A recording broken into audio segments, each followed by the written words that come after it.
very good morning to everyone here. So it's 10:15 on a Saturday morning. How are we feeling?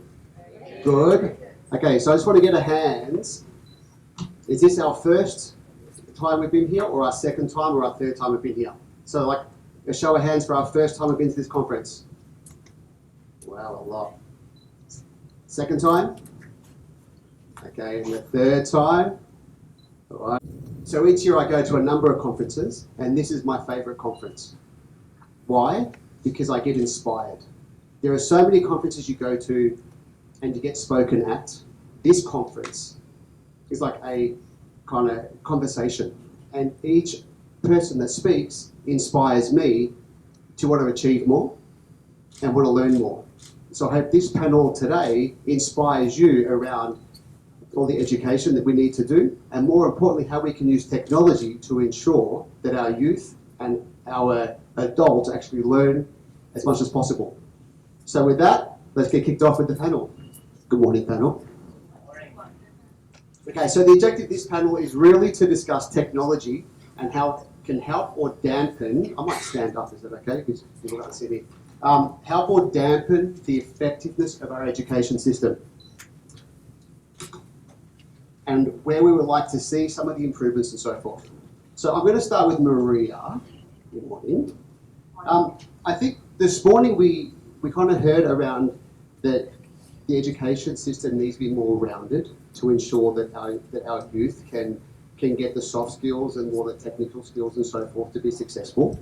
But can you provide some more details on your thoughts around the role of the kind of non-formal education and how it can work in synergies with our formal education programs? Sure. Okay. All right. Let's start in telling that there are. Thank you. Just for 1 second. I want to pause about you. I'm sorry. I'm Italian, and Italian people talk a lot with ends. So I need just for this part the support of the end. All right. So if you think about the education, let's put it in this way. There are like circles, one connected to each other. So we have non-formal education, formal education, and informal education. Thank you very much. It was just for this point. Informal education is the one that you learn from your family, from your friends, even from the streets. So it's all the information that you get from there. Formal education is education provided by your lovely teachers. So it's one too many. Classical example, the classroom. Non-formal education is different. Actually, I don't feel confident to sit like this, because if I would be in my role a trainer, I would have sit exactly in the middle of you. In the classroom was being totally different, like chairs put it in circle, I will be there. Everyone is able to look in the eyes of the other person. You know why? Because you can learn one from each other. The role of the trainer, or better to say facilitators, is the one to take out the potential from the group and to try to facilitate the communication amongst you. That's why non-formal communication is so important, because it can be really complementary to the formal ones. It helps you to be more confident, and it facilitates this process of passing information by one to each other. Great, thanks so much, Maria. Okay, so in your opening, Angelo, you spoke about a term, conceptual emergency. This was quite intriguing. Is it possible for you to maybe expand on that, and then from a context perspective, explain why it's necessary to think in this context? Okay, thank you so much, Mike. I think the idea right now, and the biggest challenge that we have, is that the mindset is not given opportunities to really explore the bigger picture. You see? So when I met this group, the International Futures Forum, which is based in Scotland, which a chairperson became my online friend, and shared to me all this concept of conceptual emergency, is that even education don't even understand what is really the priority, correct? Education is highly politicized. It is highly tilted with some intentions or motivations that I don't think the young people really need right now. So I think instead of talking about digitization or digitalization or technology, I would like to see technology as a means or a tool. What is the most important thing is the mindset. How much do we understand learning? How much do we understand the learner? How much do we understand the right information and knowledge that they need to acquire in order to prepare them for the future? Education is always about an unknown future. And we have to be very careful with that. Right now, a lot of drivers are changing and pushing us to the wrong direction. That's why we are now in a conceptual emergency. We don't have the real capacity to respond. Thanks, Angelo. Okay, so we've spoken a little bit about kind of non-formal, and we spoke about some of the tools and conceptual emergencies and so forth. So, Karishma, let's talking about the digital platforms itself. So how can we ensure that we have a holistic education and so our youth can learn all the righteous characteristics and be caring citizens from a social and emotional kind of perspective? Thanks, Michael. I'll start with Maslow's hierarchy. He talks about the 5 layers. You've got the physiological needs, you've got the safety needs, you've got the love and belonging needs, then you've got the esteem, and then you've got the self-actualization. Now, if we just look at love and belonging, right? If we allow students to feel, like I said, in Hong Kong, I focus mainly on ethnic minorities, for them to feel a part of the society, right? So that they can contribute. So actually, recently I mentored a group of students who were part of a social entrepreneurship program. And at the end, they had to come up with a social impact project that they would then present and try and get funds to roll it out. So the group that I worked with, they focused on mental health. Now, we heard about mental health earlier this morning. It's something that's very broadly spoken about. And the reason these students wanted to focus on mental health is because they realized that it's being spoken about. However, schools, students don't understand what is mental health. There's a lot of stigma around mental health. So they wanted to develop the awareness around mental health, and they took it upon themselves to then educate and bring in the awareness to their peers and their families, so that they don't make random statements and comments around mental health. So what I think is when students get exposed to programs like these and conferences like the one we have today and other such programs, I think that helps them develop holistically, and it helps them develop the character as well, emotionally and socially as well. Thank you. So just talking about some of the softer skills, we're talking about that, and the more of the understanding, appreciation of things like values and mental health and so forth. Maria, in terms of the softer skills around kind of critical thinking, what are your thoughts on this, and how can the kind of non-formal types of education help our students in the future? Right, so non-formal education can really be complementary in the sense that one of the main pillar of non-formal education is the debriefing. And when you do the debriefing, you basically are analyzing the process. Quite often we heard use this word, blended education, meaning that you switch in a classroom from the environment of the position of the teacher that is teaching to you guys, just talking to you, to use some digital tools. Could be gamification, can be, social media. But the way how the teachers helps you to analyze the process. How did you learn? Was it easier to you? What kind of information are relevant for you? This is where really non-formal education can be effective, because in a fingertips you have everything. You have loads of information, but how you can select all this information? If I think when I was young, I remember in old socks, I went to library, from one library to another one. There was no other options. Now you have all the words in your mobile phone. Awesome, thanks so much. I think that's a great word, blended kind of education. I think that's something that's very strong. And just thinking about blended education, Angelo, your experience as a consultant in the education kind of industry, I think the technology use and being a blended way to learn really needs some other kind of context that actually set around it, right? Because some things work in some situations and some don't, like in others. So what are your thoughts in context, and why is it important when you start thinking about all the channels or all the platforms that are available? Okay, I mentioned to you while I was sharing earlier, there are a lot of hype in technology, isn't it? And a lot of big names in technology are promoting everything, you know. You go for Apple education, you go for Google education, you go for, you know, everything is there, you know. The problem here is the context that I'm trying to tell. Whether you like it or not, these young people will learn the apps even without the teacher. Isn't it?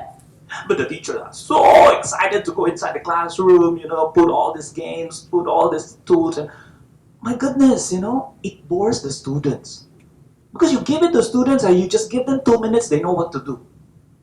Correct? That's a problem with educator.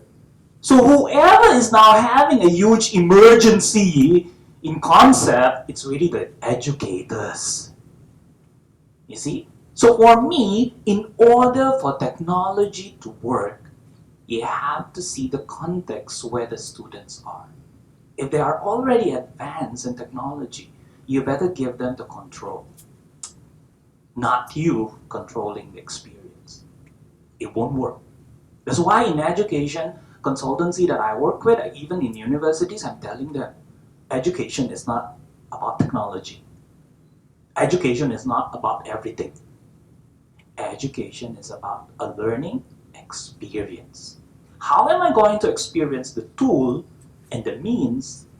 It is personal. Correct? That's why for students, it's important for us to understand that. I'd just like to add, Michael, I don't want to leave the mental health part. Research found out in Harvard, okay, that the most stressful part of our lives is really the first 5 years. The kids, if you have kids right now under 1 to 5, you better be careful because that is the most stressful part of our life. And that is where learning is so important. Appropriate learning. Don't just give them the mobile device to learn. Okay? Some parents are using it, isn't it, to babysit. That is a very wrong way to do it. You are removing their tendency to learn, their curiosity to learn, their creativity. So be very careful with technology. It has a space, but it's not about everything. Okay? Thanks, Angelo. So I think we all know that as parents and teachers, we're really trying to evolve our students to participate in society. So, Karishma, from a digital society perspective, what are your thoughts on what we can do to prepare our students to participate in a more kind of confident kind of aspect and really drive the future? I think today is a great example on its own. We've got some brilliant youth ambassadors that have come out here and have spoken even better than I do. Well, I've always had a fear of public speaking, right? So therefore, when I see students that are able to come and speak so beautifully here, I'm in awe. But I think today there's a lot of leadership opportunities for students, right?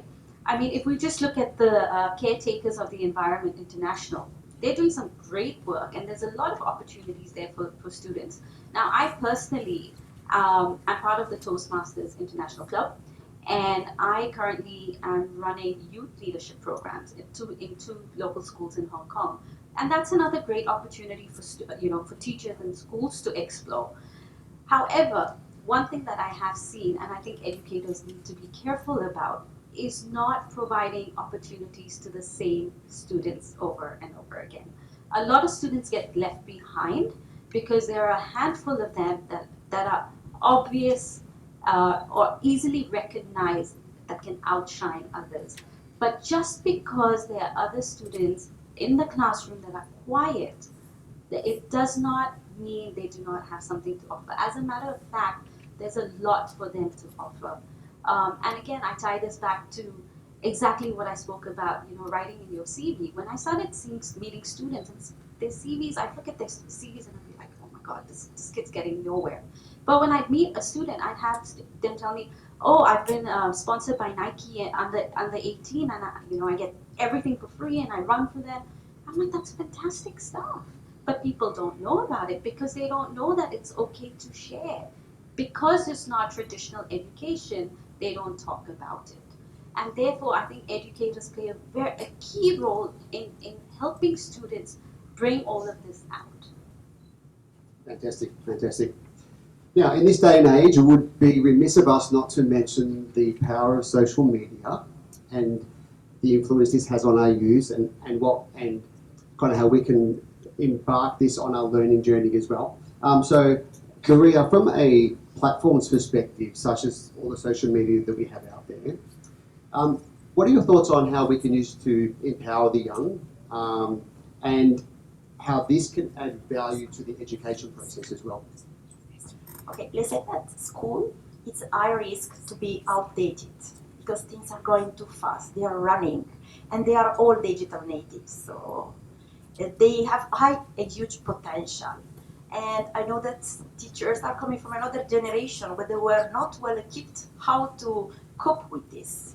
But digital education, it becomes nowadays more and more important, especially the role of social media, because the role of the teachers is the one to equip and to prepare you for the future. And social media can help you to develop skills that can be useful during your whole life. You can learn how to be a leader.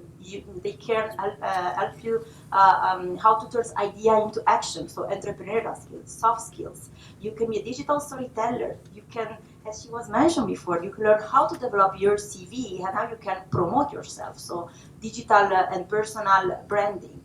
How you do this is simply thanks to them and thanks the guidance to them, because you have the tools, but how you use and how you can get benefit of them is the role of the lovely teachers. He made just a little example, a girl, Greta Thunberg, the one with the braids. She knows exactly how to make her voice heard. This is something that can happen to all of you. She simply used and take advantage of social media, and she was talking straight ahead to the big ones, let's say, in the world. Make them become like this, very little, thanks to the use of social media. Fantastic, fantastic. So just kind of rounding out the panel discussion, Angelo, in terms of technology in education, what are your thoughts on how we can make this kind of more impactful and have it more effective for our youth? And if you have thoughts on it as well, what channels of education processes can we embed into the actual process? Okay, I think the most important thing right now, for those who are in the leadership role and who has an influence to the policy makers, okay, the most important thing here is to look at our teacher education. Our teacher education is already archived. It's already very old. It's not responding to the needs of the new learners. That is the first thing. Second is we need to utilize the personal experience. That's very important. If something is not relevant to me, learning will not happen. The brain will not respond. Okay? Another one is emotion. We need to build more trust. Okay? Education is always control, but learning means trust. We need to build more relationship. We need to understand each other. We should not leave one student behind. And that is the most important thing in learning. So I think in order to change the landscape of future education, we really need to look at the bigger picture. We cannot just change the books. We cannot just introduce laptops or whatever things you like as a technology. What will change it is really the facilitators of learning. Let's start with our teachers. Right, thank you. And just kind of building on that, Karishma, in terms of the digital education, what can we, so kind of how can we use this to remove the barriers of learning for our youth? I think the fact that there's digital education today is a fantastic thing, and I'm just going to touch back on what Angelo said, right? You have to personalize the learning for students, right? When I talk about barriers, I'll talk about some of my own barriers first. When I was in school, I was failing miserably because the system just didn't work for me, right? It's one size fits all, but that's not how it works. I really hope that time that my teachers and the educators at that time could understand what was my learning style, right? And again, to Angelo's point, everything was about getting straight A's. I was failing. I was far from getting straight A's. I even had my teacher actually tell my mother that I have no future. But today I'm actually sitting here, I'm talking about education, right? I think that was the driving factor. So I think the first thing to understand is what is the barrier for an individual, right? We said, I mean, as Maria said, today's social media, anything you read is education. You go watch a YouTube video, it's educational.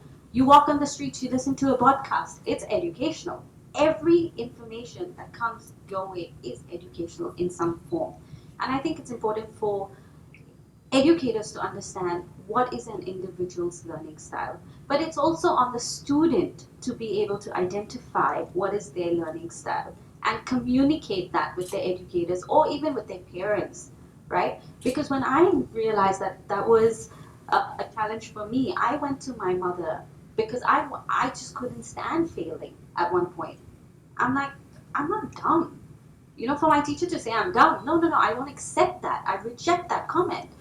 And so I went to my mom and I said, can I just try another education system? Let me just try it. I know it's expensive. Is there a way? And within 3 months, I was getting straight A's. So I knew, as a matter of fact, it just didn't work for me. Now, again, I was lucky that I got the opportunity. There's some students who don't. And therefore, the educator needs and the teachers need to support the students. They need to understand it's not a checkbox exercise. I understand today teachers have a lot of pressure to finish syllables, but then at the cost of what? At the cost of a child's education. And therefore, I think it's very important for educators to take a step back and really think about why are they doing what they're doing. Fantastic, thank you. That's a great point to close off a little bit. Now, I just want to see if there's any questions from the audience. I think we've gone through a lot of content this morning. We've got a couple of minutes left, so maybe 3 or 4 questions. Is there microphones around at all? I'll come down to you. Okay. Thank you. It's been a great session so far, and I think this is one topic which can really go on, digitalizing. My question, after all of you have spoken, is all boiling to the fact that the educator, the parent, the leader has a very, very important role to play. Are we saying, in other words, that there's a growing need for training the trainer? A lot. If I will say it, a lot. No? I think the mindset and at the same time, the model that we have on how we are preparing teachers, facilitators, those who are involved in learning, really need to learn a lot. Just imagine, I will just throw you one question. How much do you understand learning? How can you say learning is taking place? Do you, as a teacher, understand how the brain works? I'll give you a tip. If the person is experiencing fear and anxiety inside the classroom, the brain shut down.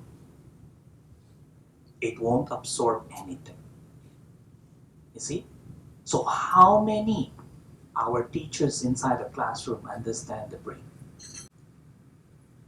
We need to re-educate the teachers and those who are involved in designing teacher training. For me, that is my advocacy right now. I'm touching base with teachers. Great, thank you. Any more questions? But I got time for one more on this side of the room. Does anyone answer? Hello. Good morning. I am so glad to be here. So my students are here, very proud of them. I'm very fortunate to have this opportunity to be here. It's my first time for my school. So, Dr. Angelo, you shared quite a fair bit about, the role that educators need to do. And then I also heard from Karishma, you talk about the need for youth to also, have a sense of love and belonging and knowing that they are using their knowledge for social advocacy. And from you also, Maria, you talk about how there's many types of learning that's taking place. So I guess my question is, I heard you about the need for educators to relearn in order to bring our learners to a better position. It sounds a bit like, we're not doing many good things so far. So based on the experience that you have had, speaking to educators from around the world, what are some of the things that you feel we are doing right and we can go further in order to do our best for our youth? Yeah, so if you can share a bit of that. Yeah. First of all, be here, meaning that you want to learn more. But actually, you do a lot of good things. I think that the job, I don't want to say like a job, because I think that all of you is passionate and really motivated to become a teacher. It's like a mission, right? And you have a lot of responsibility upon your shoulder. You don't have just to pass information on them. You need to keep them. And, learning is a continuously work in progress. It's continuously development. That's why you need to be updated. It's not that you are not doing a good job, because you do thousands of good things. But even if you can make the change in few of them, it's already a big plus. Because whoever step on you in your classroom, you will remember for the rest of your life. And I want to add just a little thing, because when we talk about education, I don't want to leave behind people with disability or people with special needs. Thanks to the digital education, you can better include them. You can personalize their education. And this is something that is really dedicated and I really personally take care of.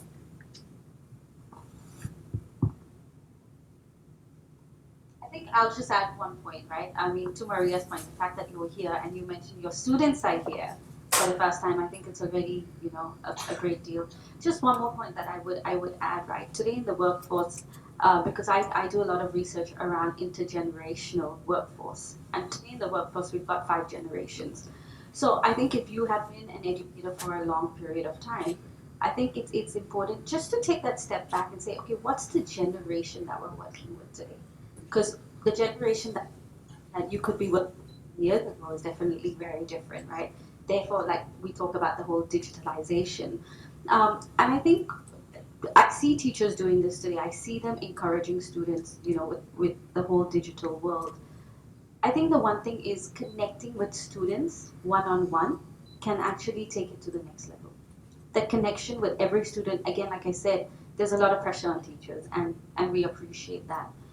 But 5 minutes a week with a student that you work with can take you miles.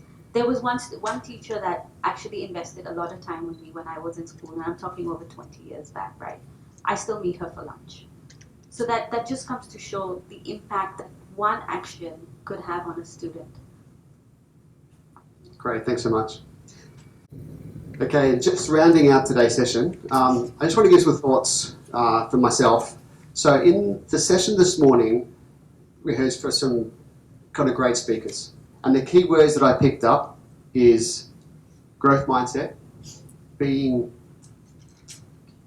curious, being like a Swiss Army knife. And it's all about experience, okay? So from my perspective, I went through the education system 25 years ago, 30 years ago. And being in the professional sector now, I have to constantly learn, right? And it's all about having a growth mindset, and it's all about being a kind of lifelong learner. And the education process that I went through, I actually had to learn, I actually had to relearn how to learn in the new world, okay? So it was all about different channels and using technologies and so forth. And I run a team of around 160 people, and every person in my team learns every day. From different channels, from social media, from technology manuals, from actually speaking with people. And being a lifelong learner is going to be so important in the future of work, because as more technology comes into play, people need to ensure that they remain kind of relevant to their workforce.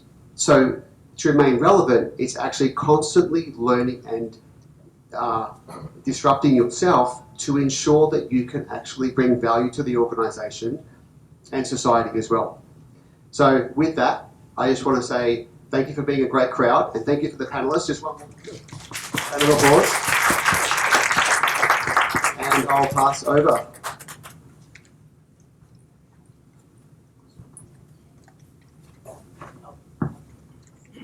Thanks, panelists.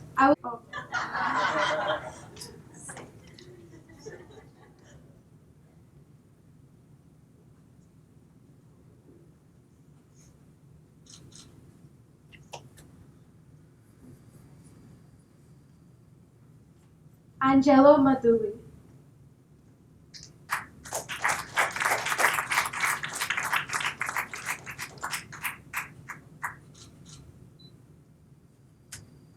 Karishma Samtani.